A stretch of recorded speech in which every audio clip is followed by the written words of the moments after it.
I just got back from holiday and I thought it would be a fun video to go through all 4 books I managed to finish on that holiday, because these are great books and you should read them. So I'm hoping I'm going to be able to persuade you to pick one of these up today. They're all fantasy, so I'm sure one of them will be up your street. The only reason why I was able to finish 4 books on holiday was because 1, it was my honeymoon, 2, my husband and I are massive readers, and 3, we had nothing else planned on that holiday bar reading and chilling out. So it is rare for me to read that many books in 1 week, and especially on a holiday. That wasn't a brag or anything, it's just the holiday was for reading and chilling. I'm gonna try and not make this a long video, just a quick chit chat about each of the book's plots, my main thing I liked about it, and my favourite character. And throughout the video, I'm gonna be putting in some of my favourite fan art that I've found on Pinterest for each of the books. It might spice up the video a bit, so let me know if you like this, because if you do, I'll continue doing it for the rest of my videos. So let's start off with my favourite read of the holiday, and that is One Dark Window by Rachel Gillig. I am gutted how long this was on my bookshelf and how long it took me to read it, because it was phenomenal. I gave this a 4.25. Pick this book up. It is a fantasy with a bit of romance in. It's gothic and it's dark, and it has a great magical system. So this book is set in a kingdom called Blunder, and in this kingdom, people can get infected by dark magic, which makes people really ill. It also grants them a form of magic, but then it ends up making them go crazy and they have a shorter lifespan. Plus, the kingdom does not like anyone who has their own magical ability, and if anyone gets this illness, they're sentenced to death, basically. And that brings me to Elspeth, who is our main character of One Dark Window, and you end up finding out pretty much straight away that she has this dark illness, and her power, like magic ability that came with the illness, is that she lives with this nightmare character inside her head. I actually ended up really vibing with the nightmare character, even though he's a baddie. Like, they have good banter between each other. Anyway, I'm digressing. What ends up happening, Elspeth bands with this group of people to, take down the kingdom and cure everyone of the illness. It is phenomenal, and the main reason why I love it is the magical system. I'm going to quickly explain the magic because it is so good. In the kingdom, people that are ill, like I said, get a magical ability, but non-ill people can gain magical abilities from these things called provis cards. Now there's 12 of them, and the more powerful the card is, the fewer there are in existence. But the theme of this book is that magic comes at a price. Magic is not free, so the more you use your cards and the more you use any type of magic, the worse effect it's going to have on you. Like, it's going to take its toll. It's a bit tit for tat. Nothing comes free. So if that sounds up your street, give it a read. There is a male main interest. He's called Raven, and I really did like his character. It's cool finding out more about him. There's a lot more layers to him than you think when you first meet him. The romance is steamy. I wouldn't say spicy, but it was done really well. So if you are someone that doesn't really like spice, but you like that good romance in a fantasy, but it doesn't overwhelm and overtake the plot, this book is for you. Oh, I cannot recommend this enough. Please read it. My main favourite characters is Elspeth and the Nightmare. Their relationship is so complex and it's very intriguing. I think they both like and hate each other, because the more she speaks to the Nightmare and uses his abilities, the bigger toll it has on her. But at the same time, he doesn't like her, but then he does help her. Then we have Bride by Ali Hazelwood. Now, I know this author is very popular right now. I think she's quite popular with the book talk community. And this is actually the first book I've ever read of Ali Hazelwood. I think that's because I am into that romantasy. She mainly does romance, like set in the real world. So when I heard that she was doing a fantasy romance, I was intrigued. Plus vampires, plus werewolves. I love it. I love this shit. So I had to give it a go, and I was not disappointed. I gave this a 3.5 because it wasn't mind-blowing, and there was a bit near the end and I was thinking, what the hell is going on? Like, why is this character behaving in this way?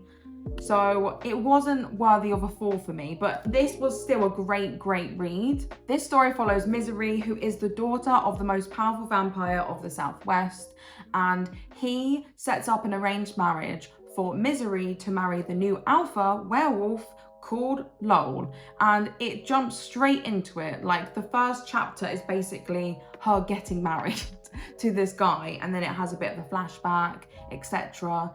But the story literally follows a couple of things. So why Misery actually agreed to marry this werewolf, Misery's time living in the werewolf territory, because that was an agreement of the marriage, and 3, the underlying politics going on between the treaty of werewolves, vampires, and humans. Now, if you hadn't guessed, this is vampire werewolves, they do not get on. So this isn't enemies to lovers. And for me, it was done very well. The pacing was great, and the tension and the build up to the spicy scenes was phenomenal. Like, one of my favorite scenes, if you've read this book or you're gonna read this book, the plane scene, I loved it. And it wasn't even that, oh my God, there's a fly. I'm gonna have to get that out. Pause.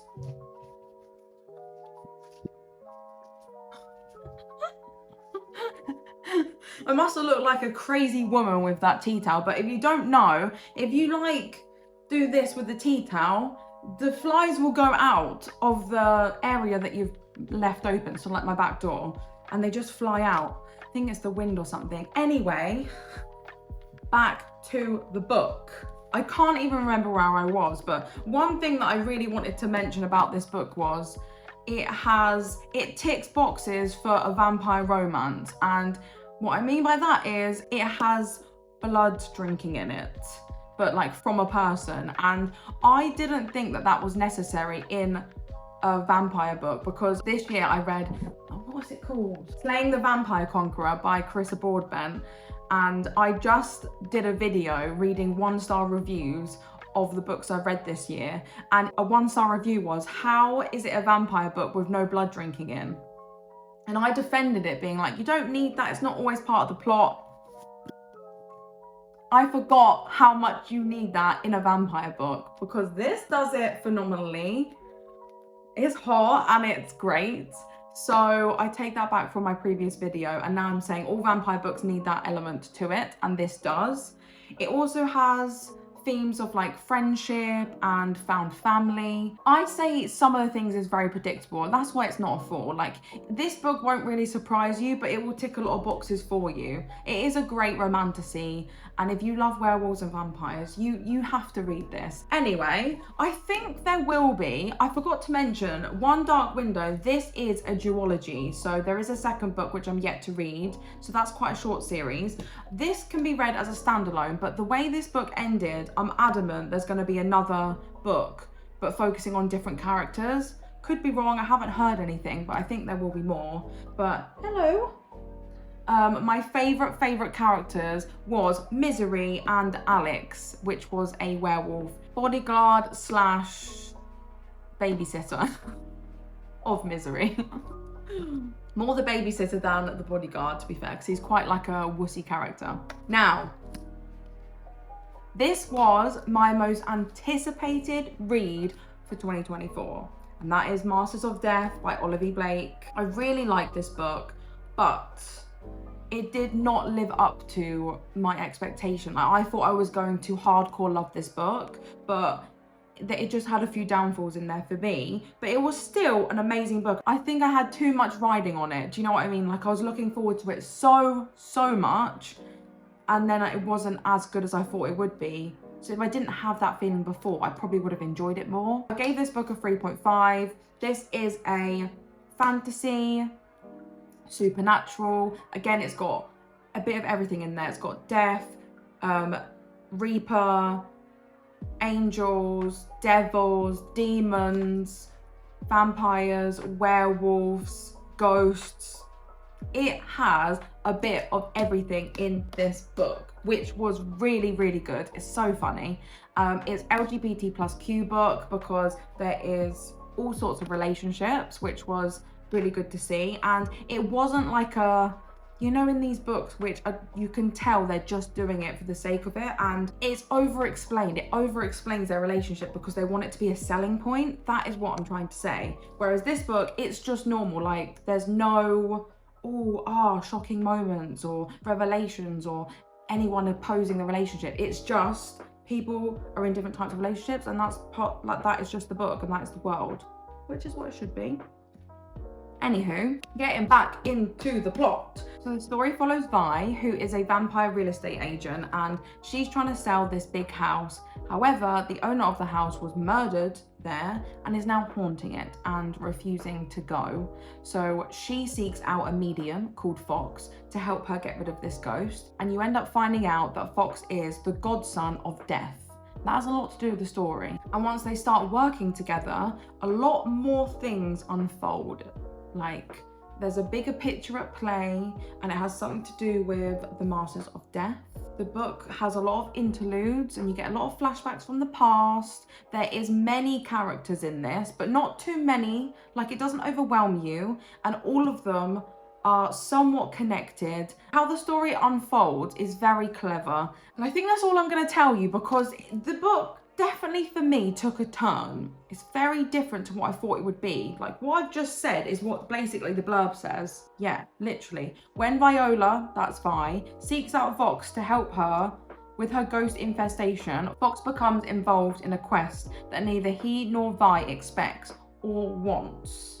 It's a bit murder mystery, and it reminded me a bit of Good Omens, because there is like good, bad, and there's characters in it which is like Gabriel, and I can't remember the devil, the one that works for the devil, but they've got those characters in it and people doing what they're not supposed to be doing, basically. Again, this is a found family. It's quite riddly, and that's the only thing I wasn't too keen on. There's a lot of riddles in there, so you can't read this tired. That's all I'll say there.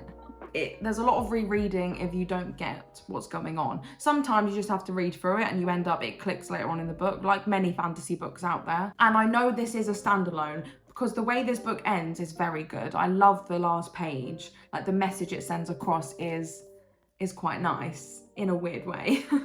But for me, the pacing was off, and I feel like there was quite a bit of a lull just over halfway in the book, and I feel like it could have had 100 less pages in. But it doesn't affect the overall experience. It was still a great read, and I would still recommend this. One thing I freaking loved about the book is it's got art throughout the book, but the ones at the front have got colour. Like, these are the characters. So you all find out more information about them and about their story, etc. Plus Death, who ends up being my favourite character. I loved him. He was hilarious. Because there's so many characters, I have to have more than one favourite. So I'm gonna say Tom, Fox, and Isis as well. They're worthy mentions of favourite characters. So we're on to the last one, and that is The Throne of Broken Gods by Amber V. Nicole. And this is the second book in the Gods and Monsters series. So I don't really want to spoil this book for you, so I'll quickly summarize the first book, and I apologize because I've summarized the first book in quite a few videos, but the first book in this series is called The Book of Azrael, and it follows Diana, who is this monster being, and Sam Kyle, who is a god. They've both got their own issues, and they're both mortal enemies. Hence the name of the series, Gods and Monsters. They hate each other, but in this book, they end up having to work together to find this Book of Azrael to help save the world from being overthrown and overrun by monsters and bad guys, basically. So the story follows them. It is very good. This is a romantasy. It's heavy on the romance and it's heavy on the fantasy. It does have a lot of characters. Again, there is a theme in these books, bar one. There's a lot of supernatural beings in this. There's witches, vampires, werewolves, banshees. It also has multiple point of views, so not just the two main characters. Some of the side characters get their point of view in there as well. And this book starts after the events of the last book, and it ends big. There's a lot going on, and a big moment happens at the end of the book. All I'll tell you is the first half of this book is wild. Diana, our FMC, she is dealing with a lot and she is going crazy. She is killing people left, right and center. If you are looking for a book with a morally grey badass FMC that will kill anybody and feel no remorse, she is here, people, and you should read her because I love her.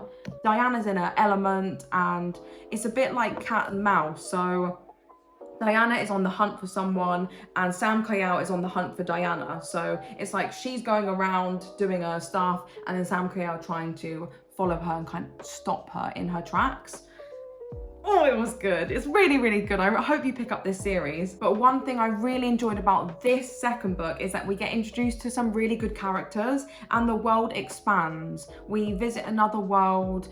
I really like the found family. This has that too. I gave this overall a 4 out of 5. The reason why I didn't give it higher than that is because the pacing wasn't always on it, and the last half of the book just wasn't up to par with the first half of the book. Now, my favourite character is Diana, 10 out of 10, but Cameron.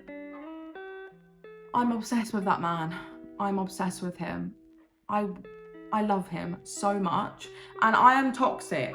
There is clearly two main people who are meant to be together of this book, and that is no spoilers here because it's enemies to lovers, but Diana and Sam Kayal are the main love interest. But I want her to get with Cameron, whether it just be for a fling or they get together someday. Their banter is great, and I think they would be a good couple, I'm not gonna lie.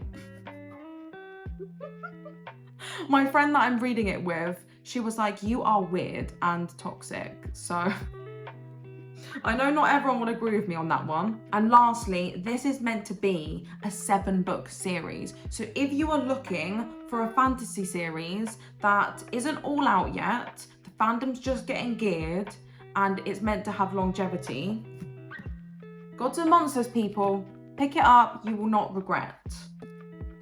So that is all the books that I read on holiday. I hope you pick one of them up, and if you've already read it, let me know your thoughts in the comments below. And also, please do let me know if you like the fan art aspect, because I am a sucker for fan art. I love Pinterest, and I love looking at fan art of books. It just adds to my imagination and enhances the way I feel about the characters. I don't know what it is. It's just another great side of reading. So if you liked the fan art in the video, I will continue doing it going forward. I hope you enjoyed this, guys, and I hope to see you in the next one. Bye.